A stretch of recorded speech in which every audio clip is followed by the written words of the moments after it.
ان خلق لکم من انفسکم ازواجا کہ اس نے تمہارے لیے جوڑے پیدا کیے، انسان کو پیر کی شکل میں پیدا کیا ہے۔ اگر یہ کائنات خود بنی ہوتی، مٹی سے پتلے آٹومیٹیکلی بن رہے ہوتے تو ایک ہی جنس بنتی نا، ایک ہی جنس بنتی نا بھائی۔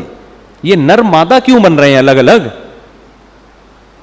فرمایا کیوں تمہارے لیے ازواج بنائے، لتسکنوا الیہا تاکہ تمہیں ان سے سکون ملے، یعنی مرد کو الگ جنس بنا دی، عورت کو الگ، اور دونوں کی ایک دوسرے کی طرف اٹریکشن رکھ دی۔ دونوں کامل نہیں بنتے جب تک دونوں کا نکاح نہیں ہوتا، دونوں کا ملاپ نہیں ہوتا۔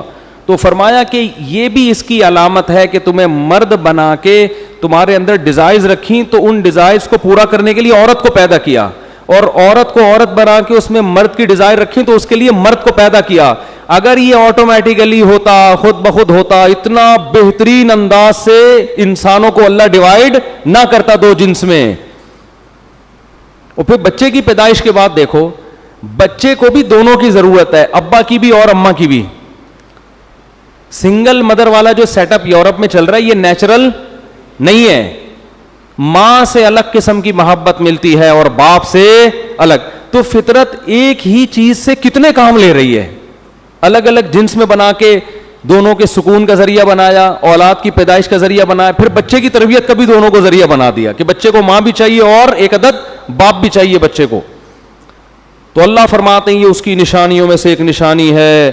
فرمایا وجعل بینکم مودۃ ورحمہ، اس نے تمہارے لیے جوڑے پیدا کیے اور تمہارے درمیان رحمت اور بے پناہ محبت رکھ دی اس نے۔ مودہ کہتے ہیں بے پناہ محبت۔ کیا مطلب؟ کہ عورت بالکل ایک اجنبی ہوتی ہے جس سے آپ نکاح کرتے ہو، مگر اللہ کہتے ہیں اس اجنبی، تم بھی اس کے لیے اجنبی اور وہ بھی تمہارے لیے اجنبی، لیکن تم دونوں کے درمیان جتنی محبت رکھی اتنی کسی اور میں نہیں رکھی۔ ایسی محبت ورحمہ، اور صرف محبت نہیں رحمت بھی رکھ دی۔ رحمت کا کیا مطلب ہے؟ ایک دوسرے پہ رحم بھی آتا ہے دونوں کو۔ انسان کے بچے ہوں تو بات ہو رہی ہے، اگر کوئی نہ ہو تو پھر الگ۔ آپ کہہ رہے ہوں گے یار ہمیں تو بالکل نہیں آتا، ہم تو اللہ کے جان چھوڑے، تو بھئی انسانوں کی بات ہو رہی ہے۔ بعض لوگوں کو یہ ہوتا ہے کہ یہ کس قسم کی باتیں قرآن کر رہا ہے، یہ تو ہماری فطرت سے بالکل میچ نہیں کرتی ہیں۔ لیکن انسان ہو نا انسان، تو اسے اپنی زوجہ پہ بھی رحم آتا ہے۔ اس کی تکلیف میں جتنا کڑتا ہے کسی دوسرے کی تکلیف میں اتنا نہیں کڑتا۔ کیسے لوگ پھر رہے ہوتے ہیں مارے مارے، بیگم کی طبیعت خراب ہے، دعاؤں کی پرچیاں آ رہی ہوتے ہیں، مفتی صاحب دعا کر دیں، رو رہے ہوتے ہیں آ کے کہ بھائی ٹھیک ہو جائے۔ یہ ان کی بات جن کے صبح و شام پھڈے ہوتے ہیں، ٹھیک ہے نا، ان کے یہاں یہ ہو رہا ہوتا ہے۔ پھر شوہر کیسا ہی مکھنچو ہو، کیسا ہی نالائق ہو، ذرا سی تکلیف ہوتی ہے پریشان ہوتا ہے تو تکلیف کس کو ہوتی ہے؟ اس کی زوجہ کو۔ ایسا اللہ نے دونوں کے درمیان محبت اور تعلق قائم کیا۔ اور جتنا آپ گاؤں دیہاتوں میں جائیں گے نا یہ محبت آپ کو زیادہ ملے گی، الا یہ کہ کوئی بہت ہی جاہل ہو، مار پیٹ کرنے والے، وہ ایک الگ بات ہے۔ ہمارے ایک دوست نے بتایا کہ ایک بوڑھا پٹھان تھا بیچارہ، رکشہ چلاتا تھا ادھر کراچی میں، ہاسپٹل میں نا بوڑھا آدمی، اس کا انتقال ہو گیا۔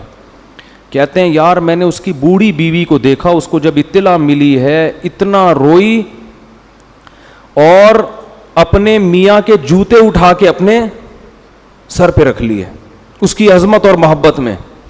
کہتے ہیں میں نے کہا یار یہ گنوار عورت اور یہ گنوار مرد بیچارہ مزدور آدمی، ان کے درمیان بڑھاپے میں کتنی محبت ہے، دیکھو بڑھاپے میں کتنی محبت، ایسا رو رہی ہے اور اس کی تعظیم میں، یعنی عزت بھی دے رہی ہے شوہر کی میت کو، کہ اس کے چپل اٹھا کے نا جو یہ والی سائڈ نیچے والی ہوتی ہے یہ اپنے سر کے اوپر رکھی ہوئی اس نے، ایسے ایسے اپنے سر پہ اوپر رکھ کے مسل رہی۔ کہتا ہے مجھے بڑا رشک آیا، دیکھو بالکل بھی پڑھے لکھے نہیں ہیں، بالکل ایک دیہاتی لوگ ہیں، مزدور پیشہ لوگ ہیں، غربت میں وقت گزارا، مگر آپس میں تعلق کتنا قوی ہے۔ تو یہ ہوتا ہے، لیکن جب دولت آتی ہے نا، ہوس آتی ہے، تو یہ تعلق کیا ہوتا ہے؟ کمزور۔ میرے پاس لوگ آتے ہیں بتاتے ہیں کہ میں غریب ہو گیا، جاب چھوٹ گئی، بیگم مارکیٹ سے شارٹ، بہت کیسز آئے ہیں۔ مجھے کہتے ہیں کوئی وظیفہ بتا دیں کہ واپس آ جائے، میں کہتا ہوں یہ وظیفہ پڑھا کرو، اس پر اللہ کی لعنت، اس پر اللہ کی لعنت، اس پر اللہ کی لعنت، کبھی واپس نہیں لے کر آؤں گا، مجھ سے بڑا بے غیرت کوئی نہیں اگر اس کو واپس لے آیا۔ یہ 11 دفعہ ناشتے سے پہلے اور 11 دفعہ ڈنر کے بعد، میں نے کہا مرد میں غیرت اللہ نے رکھی ہے, جو تم سے محبت کرے تو اس کی محبت کو 100 سے ضرب دے کے اس سے محبت کرو, اور جو عورت تم سے محبت نہیں کر رہے تم 100 دفعہ لات مارو اس کے اوپر. بھائی آزمائش میں تو میاں کا پتہ چلتا ہے, جاب لیس ہو گیا تو اب تو ساتھ دینے کا ٹائم آیا تھا. بیوی میں اور طوائف میں یہ فرق ہے, طوائفہ کو پیسے کھلاؤ تو خوش رہے گی, پیسے نہیں کھلاؤ تو بھاگ جائے گی, جہاں پیسے زیادہ ملیں گے وہاں بھاگے گی, اس کے ریٹ ہوتے ہیں, بیوی کے ریٹ نہیں ہوتے. وہ غم میں بھی آپ کا ساتھ دیتی ہے اور وہ خوشی میں بھی آپ کا ساتھ دیتی ہے. کوئی بات نہیں, قدرت کی طرف سے اگر جاب لیس ہو گئے تو اس کو بولو بھائی میں بھی سوکھی روٹی کھا رہا ہوں, میرے ساتھ تم نے بھی کیا کرنا ہے, سوکھی روٹی کا. ہاں اپنی نالائقیوں سے اگر کم بخت پیسے نہیں کما رہا, پوستی قسم کا آدمی پڑا ہوا ہے, کچھ نہیں کر رہا, پھر تو اس کو میں خود بھاگنے کے مشورے دیتا ہوں. اب بھی کہیں گے یار پتہ نہیں کس قسم کی باتیں کر رہے ہیں مفتی صاحب. بھائی ایک آدمی کم بخت کماتا ہی نہیں ہے, پڑا رہتا ہے, محنت نہیں کر رہا اور گھر والوں کی فکر نہیں کر رہا, تو وہ کیوں پڑی ہوئی ہے یہاں پہ؟ سوال پیدا ہوتا ہے نا کیوں پڑی ہوئی ہے. تو ہم تو اس کو خود مشورہ دیتے ہیں کہ اس سے طلاق لو اور پتلی گلی سے نکلو یہاں سے. لیکن اگر وہ اپنی ذمہ داری پوری کر رہا ہے, قدرت کی طرف سے آزمائش آ گئی ہے, کوئی آزمائش آ گئی ہے قدرت کی طرف سے, تو بھائی پھر تو غم خوشی دونوں میں عورت کو چاہیے اپنے شوہر کا ساتھ دے. کیوں اللہ کیا کہہ رہے ہیں, اللہ نے میاں بیوی کا جو رشتہ بنایا اس میں مودہ بھی رکھی اور رحمت بھی. تو شوہر کی بے روزگاری پہ عورت کو اپنے شوہر پہ ترس آنا چاہیے, غصہ نہیں آنا, ترس آنا چاہیے. ترس کھا کے وہ یہ کہے کہ میں آپ کے غم میں آپ کے ساتھ شریک ہوں. کوئی بات نہیں, آپ نے پراٹھے بھی بہت کھلائے ہیں, انڈے بھی بہت کھلائے ہیں, اب ہم چائے میں ڈبو کے کھانے کا مزہ بھی لیں گے پاپوں کے.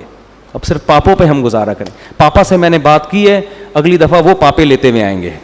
ٹھیک ہے نا, میں نے اپنے پاپا سے بات, مالدار عورت ہوگی نا تو پاپا ہی ہو گئے نا, ان کے ابو تھوڑی ہوتے ہیں. تو پاپا سے میں نے بات کر لی ہے, اس دفعہ پاپے بھی کہاں سے آئیں گے, میرے پاپا آپ کے ساتھ تعاون کریں گے. ٹھیک ہے نا. تو غم میں پہلے سے ہی کوئی غریب ہو تو پھر اس کے ساتھ ضرورت نہیں ہے شادی کرنے کی, اگر وہ بہت غریب ہے.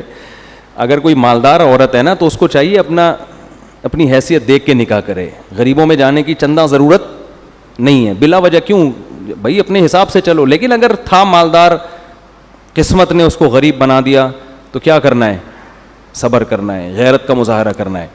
تو اسی طرح اگر آپ کی زوجہ آپ کے ساتھ رہتی ہے, خدا نہ خواستہ کوئی بیماری ہو گئی, اس کو کوئی پرابلم ہو گئی, تو اس بیس پہ اس کو کبھی بھی مت چھوڑو.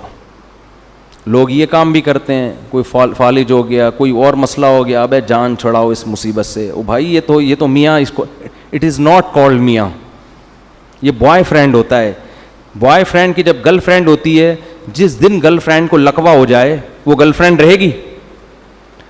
کیا ہو گیا بھائی, آپ کی کوئی گرل فرینڈ ہے, اللہ نہ کرے, بڑے مرتے ہو آسمان سے تارے, ایک دن اطلاع آئی کہ میرا تھوڑی سی سیٹنگ کیا ہو گئی ہے, آؤٹ ہو گئی ہے. لقوے میں ایسا ہی ہوتا ہے نا, اللہ بچا کے رکھے, تھوڑی سی سیٹنگ کیا ہوتی, آؤٹ. اب آپ 500 کے بیلنس ڈالنے کے لیے بھی تیار نہیں ہوگی. جو محبت کی بیس تھی وہی ختم ہو گئی, حسن و جمال. تو شادی کرتے ہوئے تو سب دیکھو لقوہ نہ ہو, فالج نہ ہو, یہ نہ ہو. جب ہو گئی پھر بھائی لقوہ ہو گیا تو آپ کی قسمت, فالج ہو گیا تو بولو. اگر غیرت کے ساتھ زندگی گزارنا چاہتے ہو, لوگ انگلیاں اٹھائیں کہ یہ بے غیرت آدمی ہے, معذرت کے ساتھ گالیاں والیاں رمضان میں بہت دے رہا ہوں, وہ معین اختر کی وجہ سے دے رہا ہوں میں گالیاں, تو لیکن لوگ کہیں کہ بھائی وفادار آدمی ہے. ٹھیک ہے نا, یہ زیادہ اچھا ہے نا, لوگ کیا کہیں, وفادار آدمی. تو اللہ کیا فرماتے ہیں, جعل بینکم مودۃ ورحمہ, اس نے تمہارے درمیان بے پناہ محبت اور رحمت, ایک دوسرے پہ رحم کا جذبہ رکھ دیا. یہ بھی تاکہ کیا ہے کہ یہ سکون اور اطمینان کے ساتھ زندگی گزاریں. تو فرمایا ان فی ذلک لآیات لقوم یتفکرون, جو غور و فکر سے کام لیتے ہیں